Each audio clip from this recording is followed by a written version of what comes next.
Трагическое кораблекрушение судна Линкува. Судно Линкува – это океан-транспортный рефрижератор, построенный в 1988 году. Длина судна 112 метров, ширина 16 метров, принадлежавшая литовской компании Klaipėdos Transporto Laivynas, ныне Лимарка. Судно Линкува был сдан в чартер гамбургской компании Сифрост. В июне 2000 года судно совершало переход через Тихий океан из южнокорейского порта Пусан в Лонг-Бич, США. Там он должен был забункероваться топливом и затем следовать за грузом мороженой рыбы. Судно шло в балласте, то есть без груза. Так как компания Сифрост занималась поисками груза, судно Линкувы дрейфовало посреди океана. На тот момент был почти полный штиль. Незадолго до шторма капитан принял на борт 50 тонн балласта. 20 июня 2000 года капитан судна Линкувы 50-летний Анатолий Бобров сообщил в компанию, что судно попало в сильный шторм, из строя вышел главный двигатель. Сила ветра достигала 70 метров в секунду, серьезную травму головы получил боцман Иван Богданович.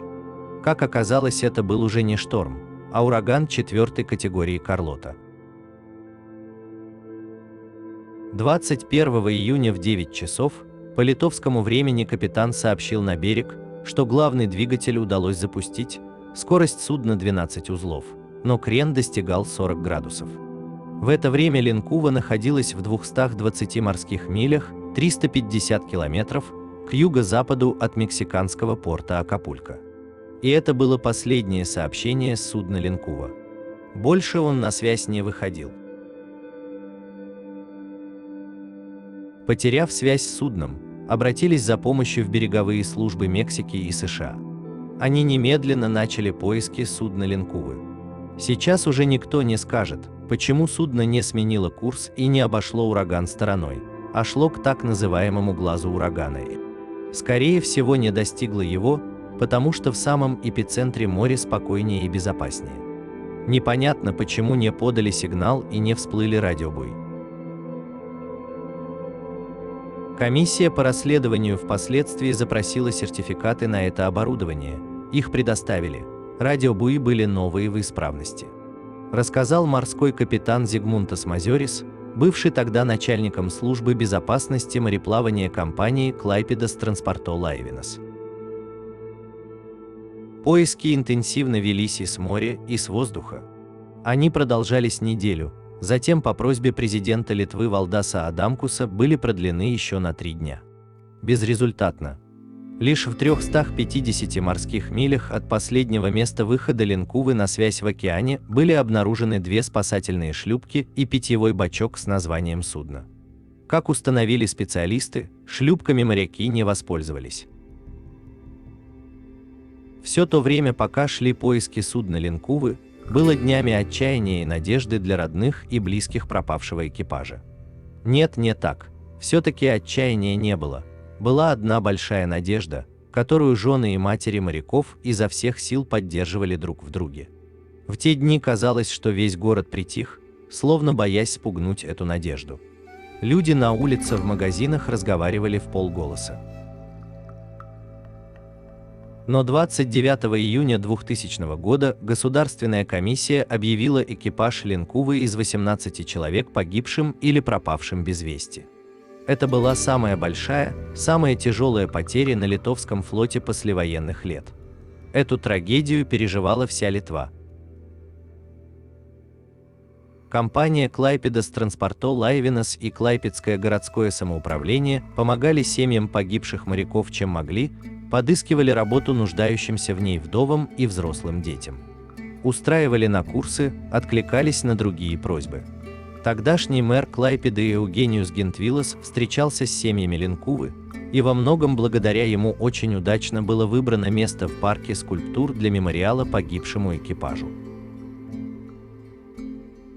Памятник получился таким, каким его хотели видеть родственники, скульптор Гинтаутас Йонкус, архитектор Витянис Мазуркевичус.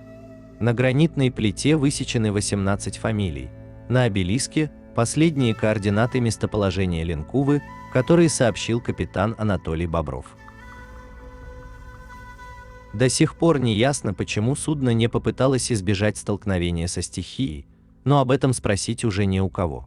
Комиссия объявила погибшими всех 18 членов экипажа.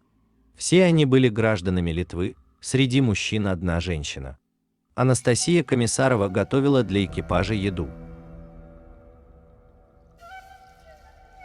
Расследовавшего инцидент за 2 дня до трагедии, судно Ленкува передала сообщение, что погода хорошая, ветер 12 метров в секунду.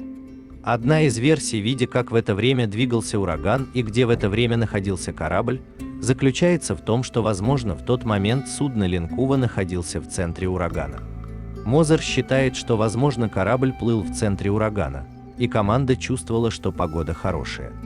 Как будто на глазах урагана, в радиусе примерно 10 миль погода часто бывает очень хорошей. Судно отправилось из Пусана в Панаму, где рассматривало возможность проплыть через Панамский канал.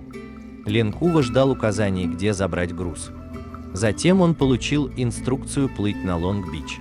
Так он путешествовал у берегов Мексики, где произошла трагедия, сказали в качестве одной из возможных версий.